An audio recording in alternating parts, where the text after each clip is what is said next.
Hi, everybody. Welcome to my homestead and welcome to my channel. My name is Jared, and today I'm talking with Christy from House Up on a Mountain.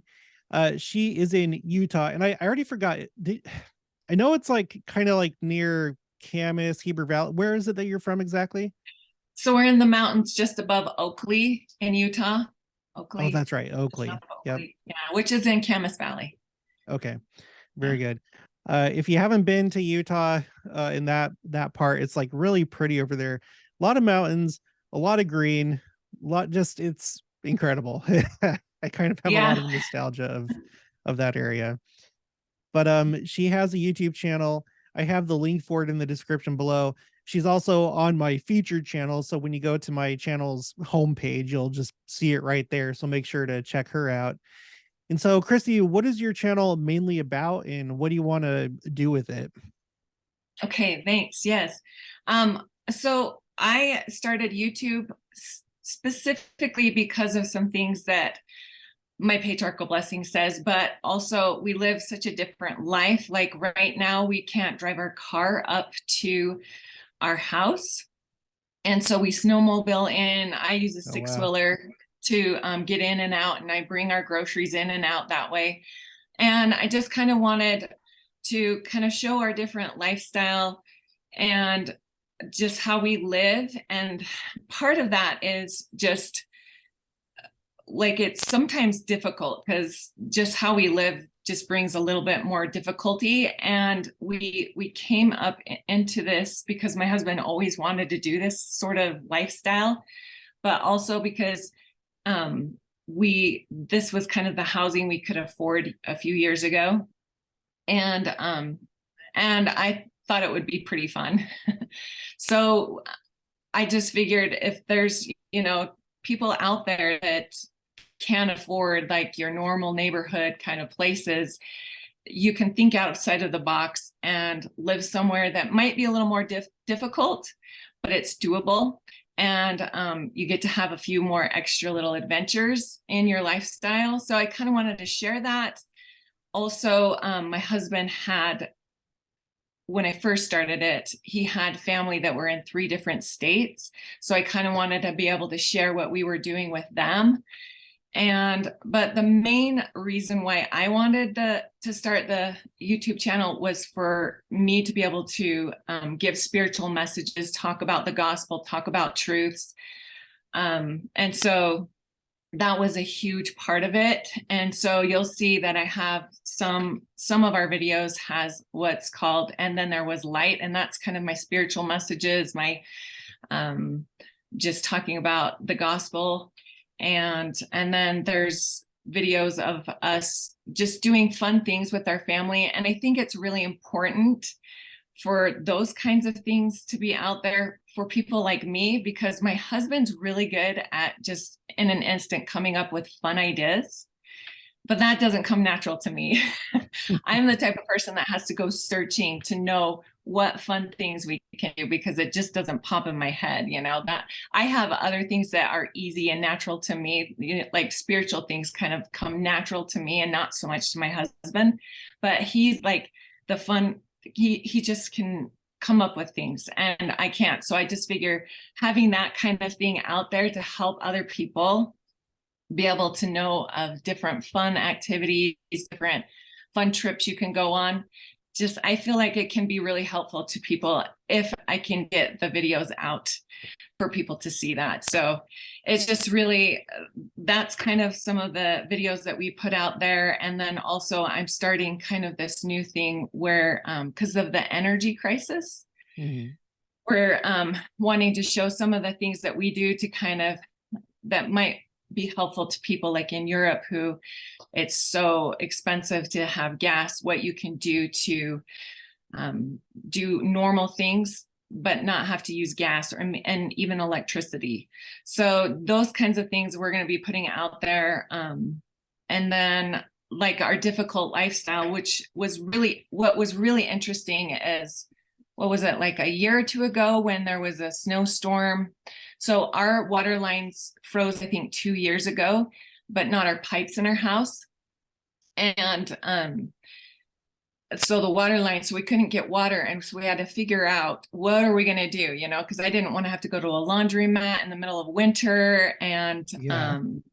And I didn't want to have to go to the rec center down in our town to shower and all that. So I really learned the lesson where there's a will, there really is a way. And if you have a big will, you'll find a way.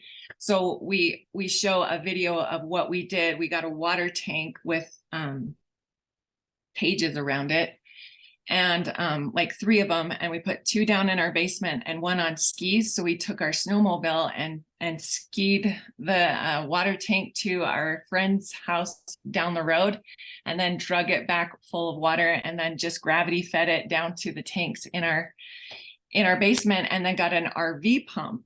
Well, what's really, and that pumped it through our whole house. So we still were able to take showers, do laundry and all that.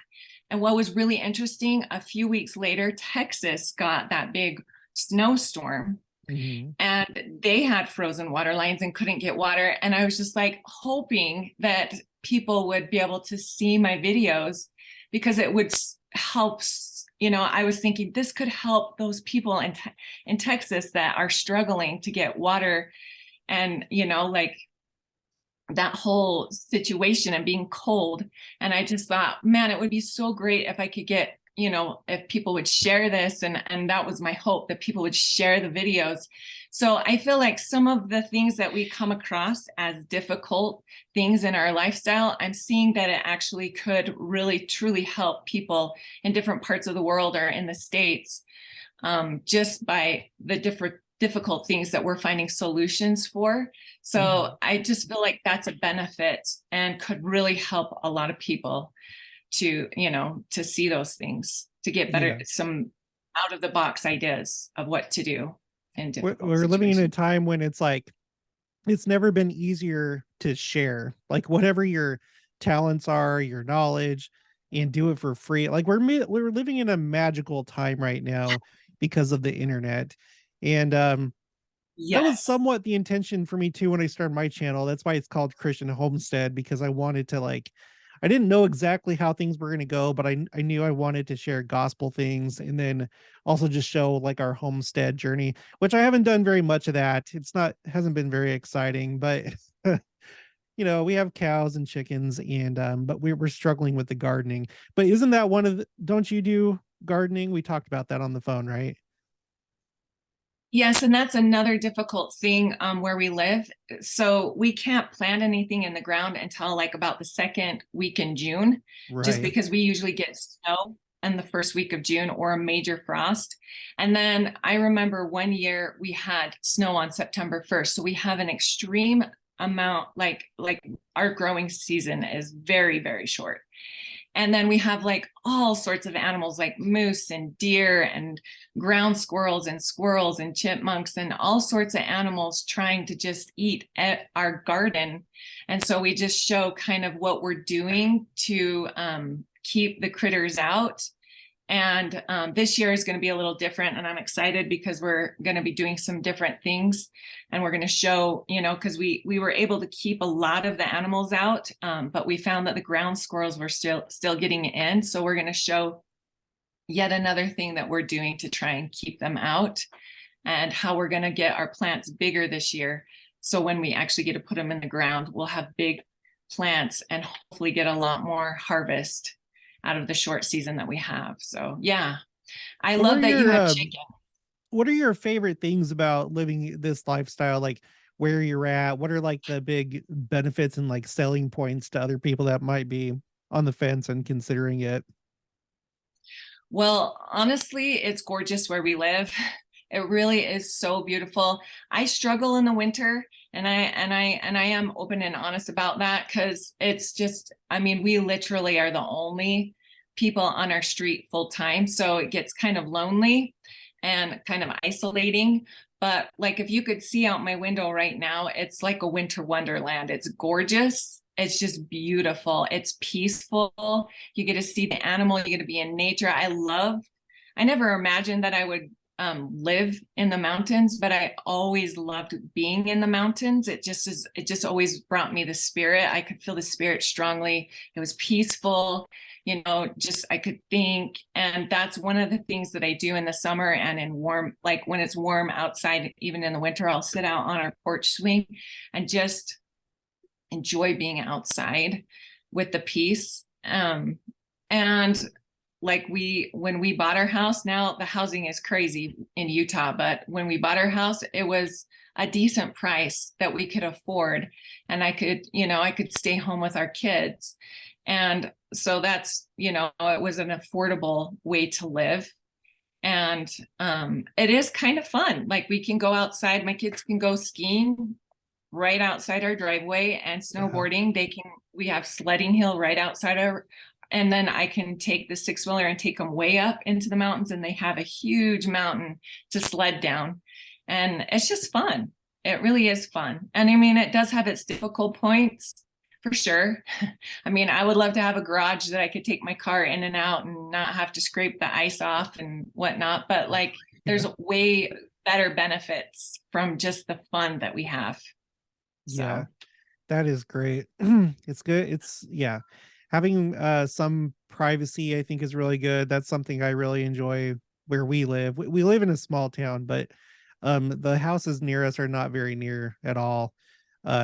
Especially at nighttime, it's dark and you get just a lot of privacy. And I always like the idea of living in the mountains, because I'm originally from Utah and then lived in Arizona. I was like, oh, it'd be fun to live up in the mountains. And that never happened. In fact, I ended up living on the plains, which it has its own thing because it feels like wide open, but like everywhere has its own unique, beauty, right? Beauty and things that you can enjoy. So that's really neat. So we were talking a little bit about the Christmas devotional. What did you feel about this particular Christmas devotional that we had just a little while ago? Oh man, that was so good. So the major thing that I really honed into was President Oaks, the three people that were able to see the Savior, and that was the humble and the meek, and then there was the holy, and then there was the wise. And I really like that really sunk deep into me, feeling like, okay, like I almost feel like they're telling us these are the people that got to see Christ when he first came. I feel like those are probably the people they're going to see Christ in his second coming. And so that was just really, really cool to see that. Yeah, I've wondered about that because there's been a lot of like in that devotional, there was a lot of who got to see him first or who got the announcements and what were the conditions leading up to it. It was so obviously geared toward us and toward the second coming. And I've had different thoughts. I've talked to different people about it. I think in one way, a lot of us already kind of like have the announcement, so to speak, just simply by having the eyes to see and ears to hear. Because there's obviously people where in the church that it's not even on their radar, but there's those of us that do, and so it's like we know that it's really close. And I also wouldn't be surprised if there are heavenly manifestations or things that may happen. I still don't know if like Adam has taken place or started, or if these area devotionals are part of Adam, but that's one potential place where the holy, humble, and wise will be the first to see him in the temple. And then obviously whenever we get caught up, but what else did you pull out of it? What's really interesting, kind of what you're saying, is around the same time that the devotional happened, I just started having these thoughts because the happy lady, Lindsay Reach. Yeah. She has a lot of like God kind of speaks through her with certain numbers. And I have noticed that I do have that too for the last couple of years. And 44 is a big number that is always, and in the last 3 months, it's been like every single day, all day long, I'm seeing 44 in the most random places, or just like, I'll just glance over and at 44, it's 344 or whatever. Mhm. And 4's been just popping up a lot. And so around the Christmas devotional, I was thinking about 4. And 4, I was thinking about how the Come Follow Me curriculum is, like we study every 4 years and then it switches back, right? So it's like 4 years. And then the thought came to me, 4 seasons. And I was like, oh my goodness. So like the curriculum is like kind of, and it's like and what I was like pondering about and just having my own thoughts about was, man, I wonder if it's kind of like the 4 seasons, because we won't know the hour that Jesus comes, but we'll know the season when he comes. And I was just thinking throughout the curriculum of the Come Follow Me, it just seems like it has, when you study the scriptures that you're studying that week, it seems like a lot of times it's happening in our time, like our real time, like things will come up in the news or something happens in my personal life or around me. And it just seems like it's happening in real time. And it's been doing that for a while now. And I was just thinking, I wonder if this is kind of the way that God's going to kind of help us be prepared and see more of when about he's going to be here. And I was just thinking, okay, so this year was the Old Testament time, and even Wendy Nelson talked about Noah, boarding the ark, which is an Old Testament thing. And so I was just thinking, maybe if it kind of keeps going like that, the New Testament was all about like the Jews, like becoming converted to Christ's way of, like Mhm. you start seeing Christians, right? You start see Jews converting to Christ and his, and believing in the Messiah, that he is the Messiah. So part of me is wondering, is this coming year, are we going to see, and I don't know, I mean, I'm not predicting anything, so please don't, but like part of me wonders if it does kind of continue to go along with the study, I'm wondering if it's going to be partly we're going to be seeing Jews converting to Christianity, or maybe Christians being persecuted a lot more, because that was kind of a lot, and we're going to be seeing a lot of miracles happening because that we saw that in the New Testament. And then if 2024 comes along and we haven't, the second coming hasn't come or whatever, are we going to see like people having, because of persecutions, having to leave their homes because their neighborhood's not safe anymore? Are we going to be seeing civil war, just like the Nephites and Lamanites were fighting against each other? Are we going to be seeing an uprising in the government like the Kingsmen did? Like I just was thinking, man, I wonder, I'm kind of excited to see if the Come Follow Me kind of follows through the next 3 years. And then like 2025, just that would be the Doctrine and Covenants, which to me is like a people of Zion, which would be like the millennium, like, Mhm. so I don't know, like part of me is wondering, is the Come Follow Me kind of like a Liahona, like where it's kind of helping us see in its seasons what possibly we could be preparing for. I don't know. I mean, that's kind of a way far out there thought, but I was just thinking, it's uncanny how when I study the scriptures, how it just seems to be happening in real time. Have you seen that? I don't know if I haven't that's done the best with Come Follow Me, but I have seen it. The times that I have, yes. And you're not the only one, because ever since I started this channel, which was over a year ago, that's like a constant theme. There's always people, just different people commenting exactly what you're saying. So really.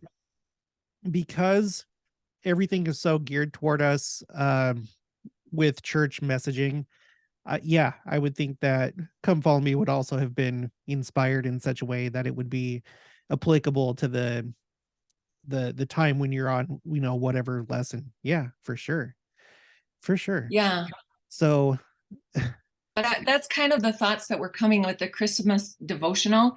And then, of course, my heart really honed into the Star of Bethlehem. I love the star. Can I just like explain that? Oh yeah. Is that okay? Hmm. So I love the star because that is how God has always communicated, is through the heavens and the earth, you know? And it makes sense because through most of this earth time, there hasn't been the internet or phones or anything. So that was the best way for him to communicate. And at this time, there was Israel was scattered. Like there was all sorts of scattered Israel, who knows where. I mean, we do know in America, because that was where Lehi's family ended up. But it could be anywhere. And part of me wonders if maybe the wise men might have been part of scattered Israel, or came across scattered Israel and had the conversation about Messiah and the star, and that was the sign that he was going to be born. So part of me wonders if the wise men was scattered Israel, and they knew what that meant, you know, that obviously they knew what that meant somehow, whether God told them, like a Jaredite, you know, like the Jaredites, or whether they were scattered Israel or came across them. But I love that we have a record that shows some of scattered Israel, and that they knew, because of the Old Testament, because of the Torah, what that meant. You know, they knew that that star meant the Messiah was born, and any of scattered Israel knew what that meant. And so I just wonder, at that point, people that were scattered and they saw that star and knew what that meant, if they, hopefully they were like missionaries and telling people, oh my goodness, the Messiah is born in a land far away, you know, like, and I just feel like this is the best opportunity to really talk about the gospel, about the Book of Mormon, about the restoration, because the star was a communication to everyone in the world to explain that the Messiah was truly born. And we literally have a record of scattered Israel that was in another land, not in Jerusalem, who saw that star and testify that that the Messiah was born. And I love the whole idea, you know, not idea, the whole thing around the Star of Bethlehem.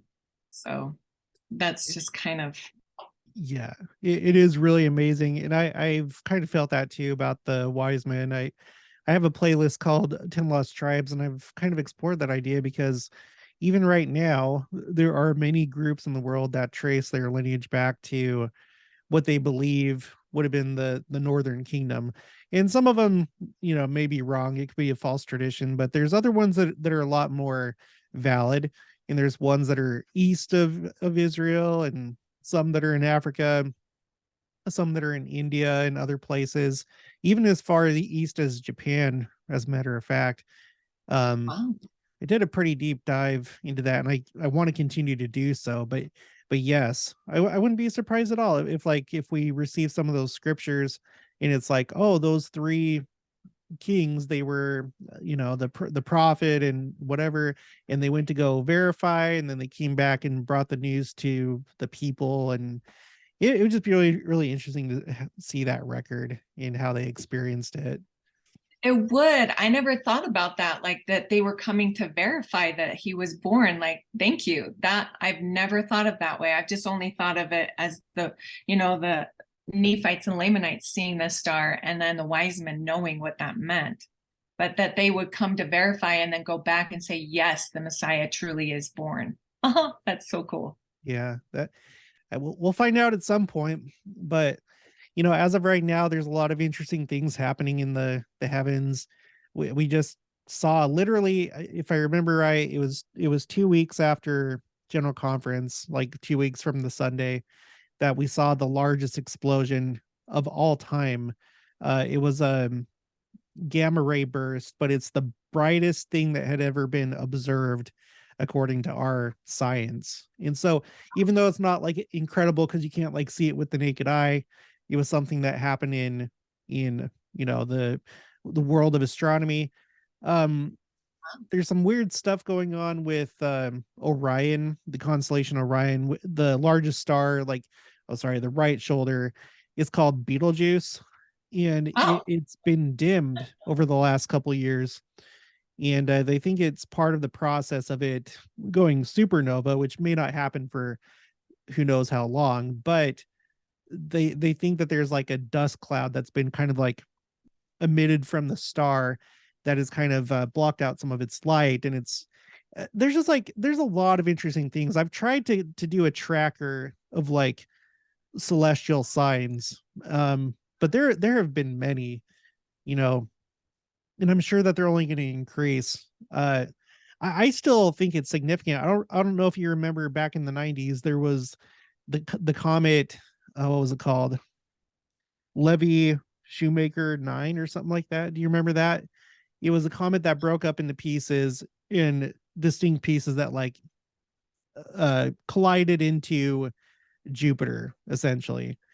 It was just a thing that happened. It was kind of big at the time, but there's been a lot of things that have been happening. So I think we would do well to pay attention to all that stuff. But yeah, I do too. I really yeah. do. Do you have a pretty good view of the stars where you're at up there in the mountains? Definitely. We have a telescope, so sometimes we'll go out and look at it. I definitely need to get more into knowing the different things about the stars, because I mean, that's how God is showing his signs and, partly communicating is through the heavens. And I would like to get more knowledge on that. Have you done a lot of diving into knowing astronomy or? So no, just somewhat, just like whenever different things come up, like another thing that was interesting that happened in 2017, which I think 2017 was a big year. There were a Oh, lot of things yeah. that happened that year. Um, there was this random, not random, but there was a thing that happened where, did you hear about Oumuamua? No. Oumuamua was an object, the first one ever observed, that came into our solar system from somewhere else. And they didn't know exactly what, they still don't know what it was, but the assumption, the most likely case is that it's a meteor, but it's like they could tell that the shape was very elongated, which is not typical for an asteroid. And it came down, uh slingshotted past the sun and continued on its trajectory, but then it actually sped up as it left. And there's a lot of like speculation about it. There's even a Harvard professor that believes that it was a alien spacecraft. Now, I don't know what it was, but I did a video talking about the constellation it came from and then the constellation it went to. The constellation it came from is sometimes represented as an eagle or a vulture. So like Wow. came down and then it shot back up to the Pegasus constellation, where I was playing around with the idea of, there's a scripture that talks about how when you see the sign of the Son of Man, I can't remember the wording, but it talks about uh vultures or eagles coming to the carcass. And then we know that Christ is going to come on a, well, I don't think he's literally going to come on a white horse, but in Revelation it talks about him coming on a white horse, and a flying horse is called, well, it's a Pegasus. So I don't know if it was anything, but it was something Wow. that stunned the scientific world. It's the first Yeah. time that we saw something from outside of our solar system. It was very strange in its nature. So yeah, I've tried to keep up on it. That there was that big meteor that blew up over Russia back in 2014.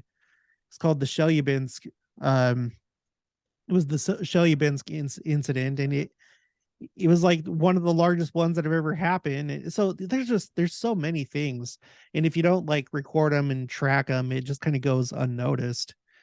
In fact, August 13th, did you feel the meteor that exploded over Utah, or did you hear about that? No, and no, I didn't.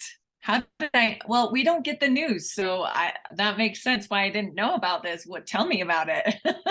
Well, it was a meteor that essentially its path went roughly over the Salt Lake metro area, probably more like Weber Valley kind of, or up there. But the explosion, which was on the rare side that there was such a large explosion that attended it, it was heard all the way from southern Idaho and then all the way down to Provo. So it was like a really wide area that heard this Wow. explosion. And it happened on August 13th. Um, Someone pointed out that when the angel Moroni dropped his trumpet off the Salt Lake Temple, the date for that was 3/18. So it was like a mere kind of date, like 3/18 and then 8/13 because of August Oh, 13th. crazy. And it was the angel Moroni when he dropped his trumpet 2 days later. That's when the first presidency put out um, their letter saying that they're bringing the missionaries back. So you have like this imagery of like going quiet, missionary work stopping. And then this year in April, that was like the big call out for missionaries. And then in the same year, we have this huge explosion loud over Salt Lake. So, and they have like these Wow. mirror dates. So I tend to think that it's probably related. That's how I see it. Yes, But definitely. I felt the there's earthquake when it happened in Salt Lake, though, oh, all you the way felt up it? here. Uh-huh. It shook our dishes in my bed. Like, I felt it. Oh wow. Yeah. That's crazy. So Yeah. what are your thoughts about, or did you have any other thoughts about the Christmas devotional, or do you have any thoughts about this last general conference? Well, it just was amazing. That general conference was just powerful. I really, President Nelson's, I mean, there's so many talks, and I've gone over several of the talks since then. So, I mean, I have so much information in my head, I can't pick out which ones, unless I had like a paper that you do that I wrote down. But one of the things that I absolutely loved that President Nelson talked about was becoming, and I think you said this recently in one of your videos, becoming prepared people to be worthy. What was the wording? Prepared, worthy, Yeah, it to was like, holiest, highest laws, yeah, so that we can, be the people for Jesus to come again, or something like that. I mean, I totally killed it. that's okay. but but I loved that, because that's been something that's been super important the last few years, is really striving to live the two greatest commandments, which is to love God and to love others.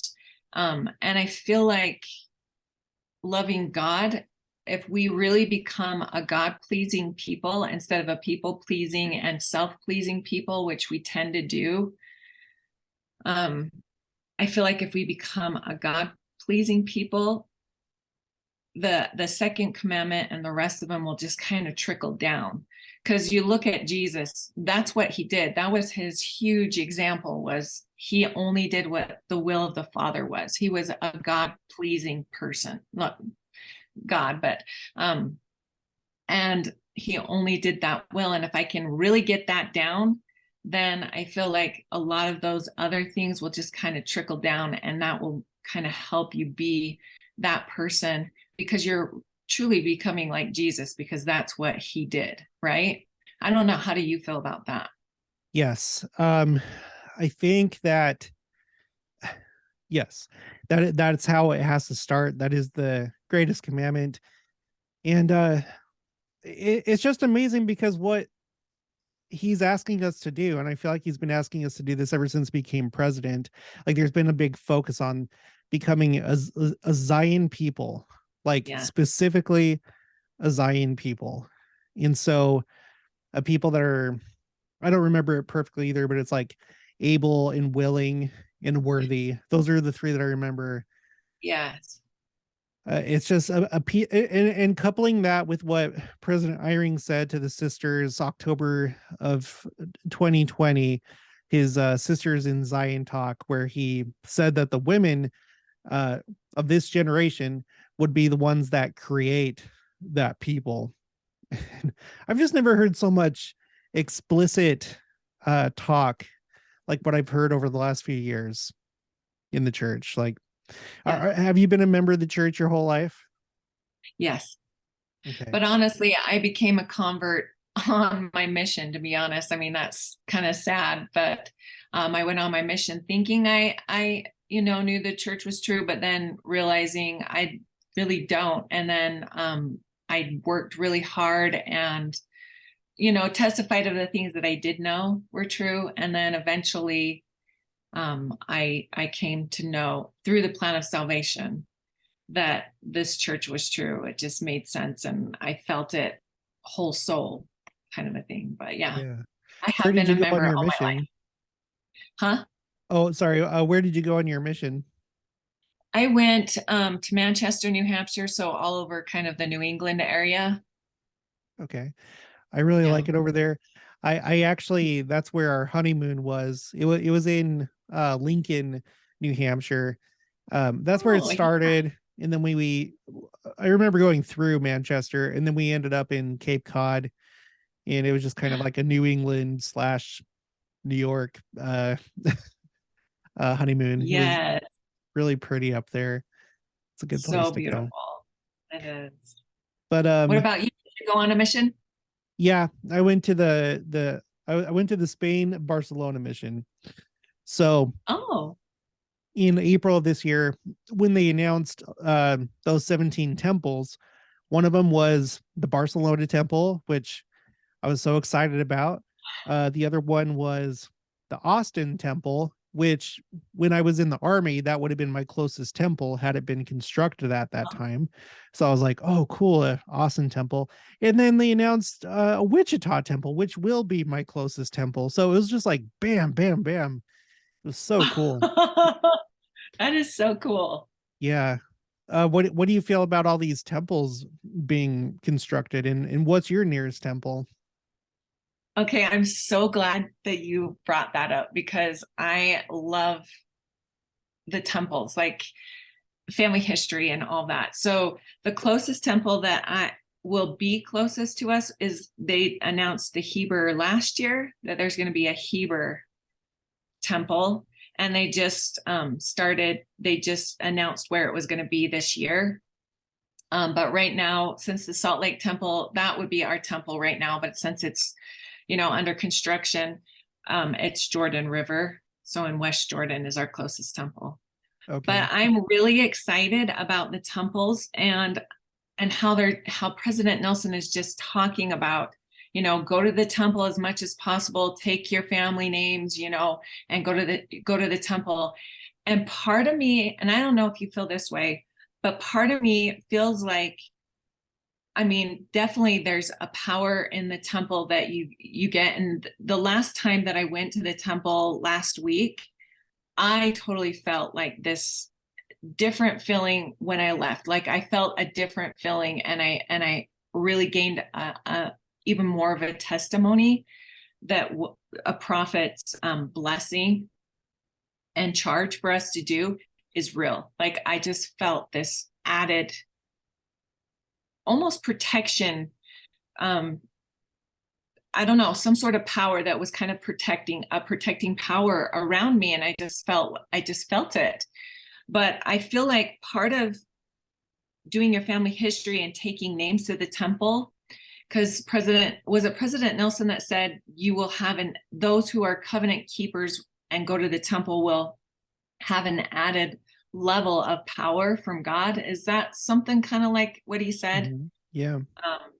And I feel like, honestly, because in the scriptures it talks about how there's principalities and forces that aren't seen that are against us, right? Like Satan's powers are against us, and a lot of his followers are spirits and we can't see them.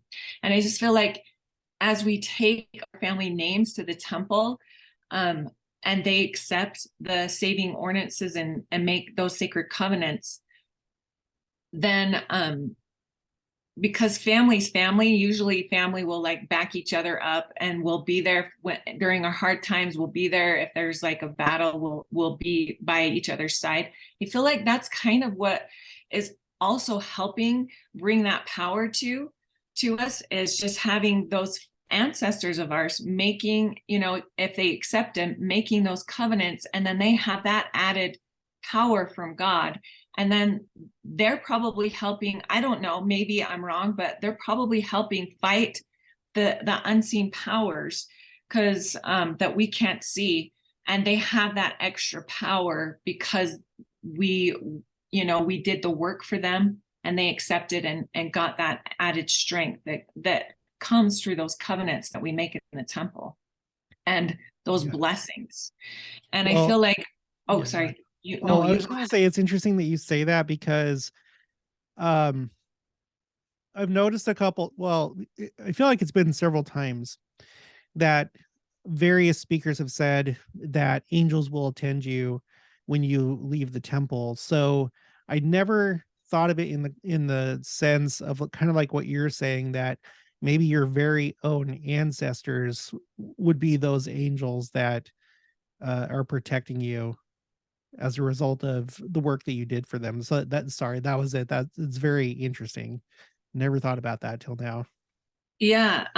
That, I mean, I don't know if that is the truth. So, you know, this is just my ponderings and thoughts, but I can tell you there was a time in my life where, and I won't go into details, but there was a time in my life where I had a friend who had relapsed on drugs, and he was like my best friend.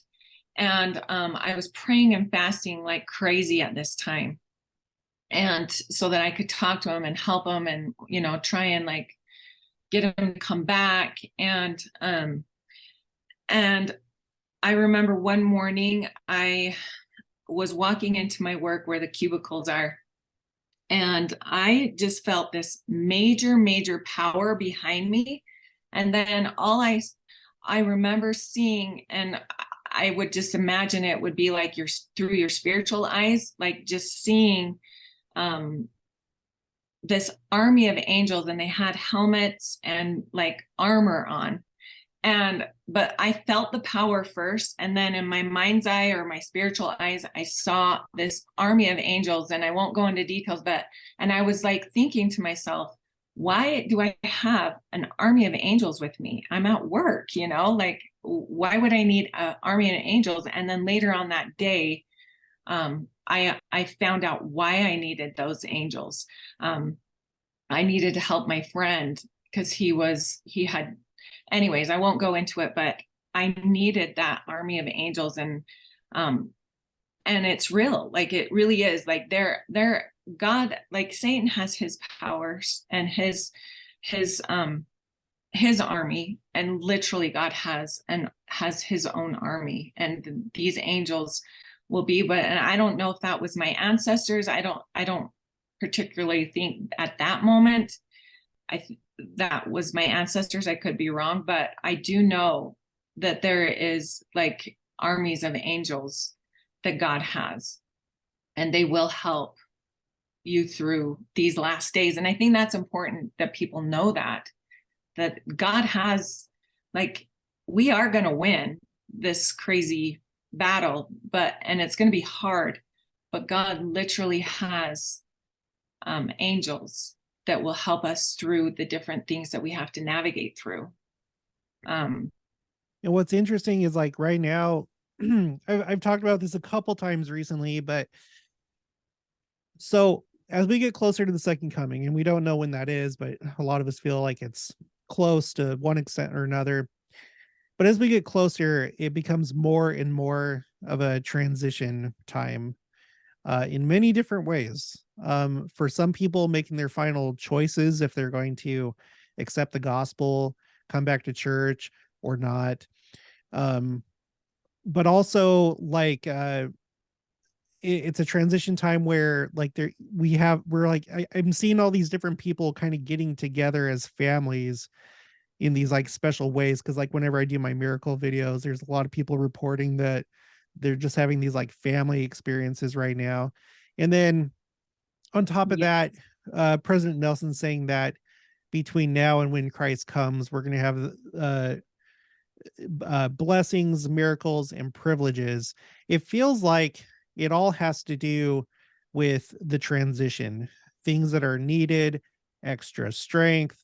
The Yes. adversary is probably making his final moves. And so, therefore, we need to make sure that we qualify for that kind of like protection, like you did. Yes. Um, and it just seems like it's a very ripe time for picking miracles, seeking and expecting miracles, like President Nelson said, and just making moves, doing things, and then and specifically going to the temple, because by doing that, that will get you more blessings, angels, protection, so on and so forth. Yes. Yes, I agree. Definitely. And I can't remember. I just lost my train of thought. Darn it. But yeah, I do believe that the temple and family history, and I feel like our family, I feel like part of family history also should be like, if you've never, I don't know if you've ever personally looked into your family history, but I think our ancestors want us to know them. And I feel like we should want to know them, because I'd never really looked into my family history until like a few years ago. And I was like amazed. I had no idea the kind of family I came from. I came from some pretty amazing, like, um, I have some pretty amazing family in my ancestry that I had no idea. And, like just going back further and further, like I feel like it can also help you understand who you are and what and why you do, like why you feel the way that you feel, why you do some of the things that you do. Maybe some of your personality is coming down from that ancestry, or it could just be generation, behaviors being passed down. I don't know, but I do feel like there is a connection with our DNA from our ancestors, and it makes you kind of understand yourself a little bit more, as to why you kind of have this. Well, I want to proclaim the truth. Like I want to teach the truth, because I have family. Like one of my family lines, when you talked about Cape Cod, we have family, we have ancestors that helped settle Cape Cod, like kind of the pilgrims. Mhm. And I had no idea, absolutely no idea. I had family that fought in the Revolutionary War. Joseph Knight is my fifth great grandpa, Joseph Senior Knight, he was one of the first converts in church. And I had no idea. My dad and my uncle had no idea that he was our fifth great grandpa. And some of their personality I see in my personality. And I'm just like, wow, that's probably where it comes from, is just this kind of like need for people to hear the gospel, kind of like my pilgrim and my pioneer ancestry. And then, you could go, and I've gone pretty far in my family history and seen just an amazing amount. And it just makes you feel like, because there's some bad things too in family history that you find, and then you see kind of your own family dynamics and behaviors, that you have the good and the bad, right?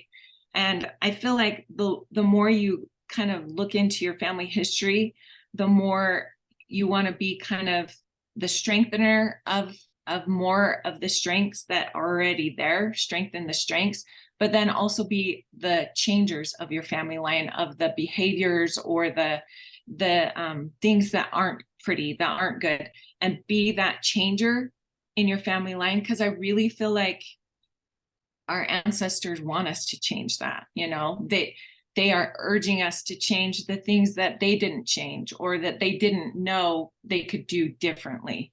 Does that make sense? And I feel like Yeah. we can be those changers. And that's kind of goes along with President Nelson being those people, being, and I feel like the spirit of Elijah kind of is helping with us being those, the type of people, the Zion type of people that we need to be for the second coming.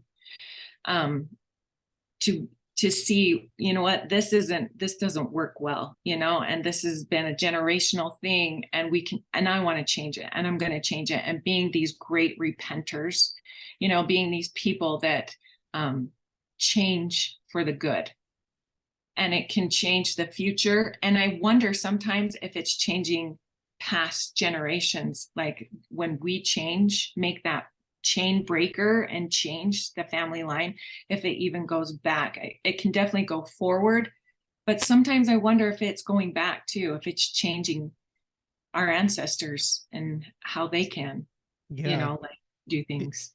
It'd be interesting how much of our life they see and they're able to like witness. And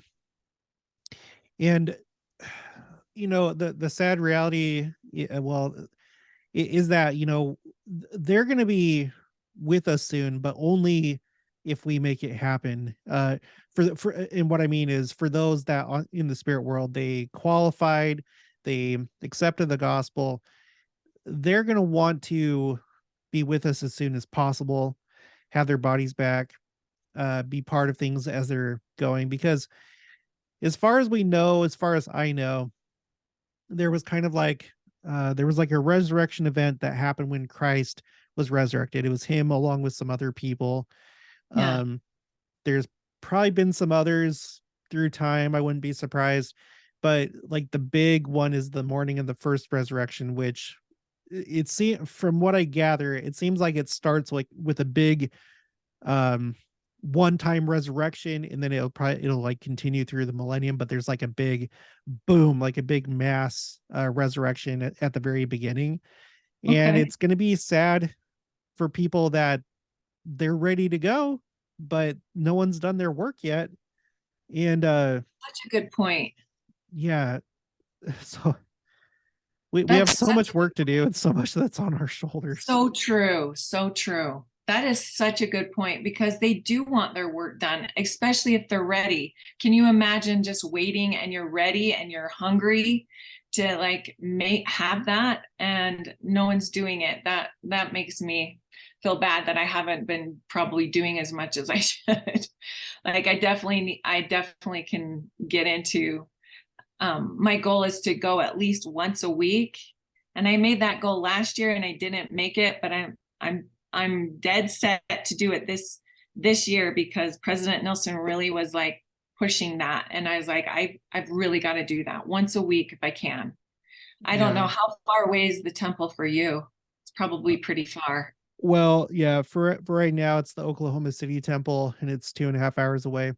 Oh, But it's not that bad, like, because this is my job, this and my graphic design, so I'm oh, nice. self-employed, so the schedule is pretty flexible. So I mean, we can pretty much, if we wanted to, go once a week. It'd be kind of hard, but we could do it. Nice. But I wish I could see all the statistics, like how much work still needs to be done, what we're capable of doing if everyone did X amount of work. It'd be Mhm. interesting to see those things. But yeah, it's going to happen that some people are just going to have to wait. It's just like, it's, I don't know, but we can do our best and try and help as many as possible, you know. Yeah. But Yeah. yeah, his President Nelson's last talk, was the title of it was Focus on the Temple. Yeah. And I think he even said in that talk, I'm not sure, focus on the temple in ways that you haven't before. um and I think it's just for all the above, for getting people ready for the resurrection, in of course eternity, getting the protection that we need right now. And also, I feel like, I personally, the last time I went to the temple, I feel like there were a couple miracles that happened. I can't share it, as private in nature, but that happened. I think they're specifically because of that temple visit. So That's there's so just like nothing cool. but good. from going to the temple. Right? Yeah. That's so cool. You've already had a couple of miracles from it. Yeah. So I would encourage everybody watching, you might want to, and I'm not talking about like angelic visits. That's not, no one think that Right. that's what I'm saying, but like things odd, like clearly from heaven, that are more of a familial type thing. But anyway, and it's just interesting again, like what did you make of, he showed us Christ coming down to the Nephites, and he made sure to point out that the temple is where he chose to go. What did you think about that when he said that? And then when President Oaks talked about the two holy people at the temple, I just kind of connected. When I heard the Christmas devotional and him say that, I kind of connected it together. Like, that's a big place where Jesus is going to be seen. Like, I can, like, that's where we should really be. And then President Nelson saying, go to the temple a lot. It's just kind of like temple, temple, temple. And Jesus is in the very middle of it. Like, there's quite a possibility that those who go to the temple and follow what President Nelson says is going to be blessed to be able to witness Jesus. Because I mean, it's the house of the Lord. So he very well could be walking in the temple.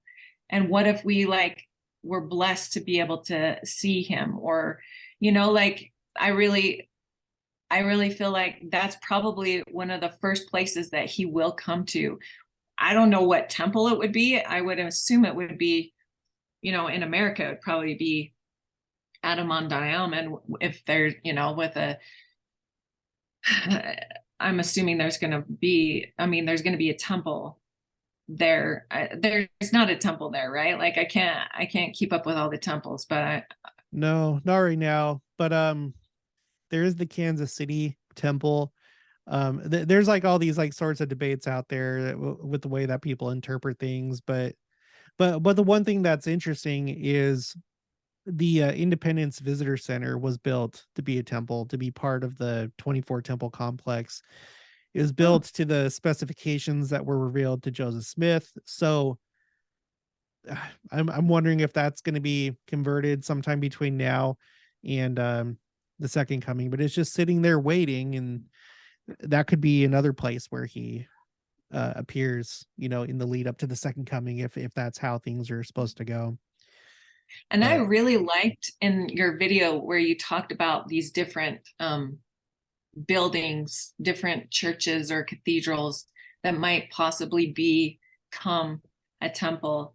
But I mean, how do you feel about Jesus coming to the temple? What impressed on your mind with that? Like, do you feel like Jesus is going to be coming to the temple? That's where he'll make his appearance. Is that a temple? Well, yeah, kind of like you. They're just like, maybe there's some will have special experiences where before the second coming they'll be able to interact with him, or even if they don't see him, maybe his presence will still be very real there, and it'll rub off on them, or they'll have special blessings. So I kind of think that I think that again, in this transition period, there's probably blessings that we definitely need that will only come if we go to the temple. So if you want to like prepare for the transition, you should probably go to the temple, grab some of those blessings. And then like that. Yeah, just I don't know, but just that the temple is super important. But anyway, we should probably wrap it up here. We've been going on for a while, and it's been really good conversation. I'm sure that we'll talk again. I usually, continue talking to my guests, other times. And but thank you for taking the time to talk to me today. And again, everybody, make sure to subscribe to her, listen to her thoughts that she has to share. Like, she's gonna be doing both the stuff living on a mountain, but also her spiritual thoughts. It's just gonna be, it is, and it's gonna continue to be a good thing. So make sure to subscribe. And then if you're new to my channel and you haven't subscribed, make sure to subscribe. Like this video if you liked it. Leave your thoughts and opinions down in the comments below. Also make sure to share it, and I'll talk to you guys later.